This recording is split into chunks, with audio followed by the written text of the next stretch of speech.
பேர் விட்டு பிள்ளைங்க அரசு வேலையில் இருக்கு? எத்தனை பேர் விட்டு பிள்ளைங்க பிகாம் முடிச்சுட்டு, பிஎஸ்சி முடிச்சுட்டு, பிஇ முடிச்சுட்டு ஜவுளி கடையில் வேலை பார்க்குது நம்ம பிள்ளைங்க. ஜவுளி கடையில் என்னைக்காவது வாக்கு செலுத்தும் போது காசு கொடுக்க வாங்கல, கையை பிடிச்சு நீ சரியான கல்வியை கொடு, நல்ல மருத்துவத்தை கொடு, வீட்டில் என் பிள்ளை படிச்சுட்டு இருக்கிறான் அவனுக்கு வேலை கொடு, நான் சரியான சாலை கொடு, நல்ல குடிநீர் கொடு, இந்த 1000 ரூபாய் நீயே வச்சுக்க, கூடுதலாக உனக்கு வழி செலவுக்கு நான் காசு கொடுத்து அனுப்புறேன் ஒருத்தர் பேசியிருக்கோமா? ஆண்டாண்டு காலமாக சின்னங்களை பார்த்து வாக்கு செலுத்துவது. இப்ப எங்க சின்னத்தையும் புடுங்கிறதுக்கு வேலை பார்த்துட்டு இருக்கானோ. ஏன்னா ஓட்டுக்கு பணமே கொடுக்காத தமிழ்நாட்டில் 3வது பெரிய கட்சி நாம் தமிழர் கட்சி.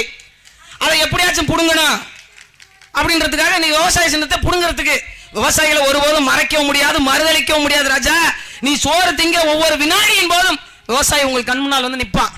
இன்னைக்கு விவசாயிகளை பத்தி பேசுறதுக்கும் விவசாயத்தை பத்தி பேசுறதுக்கும் எங்க நண்டன் செந்தமலை சீமானை விட்டு தமிழ்நாட்டில் ஆளே கிடையாது.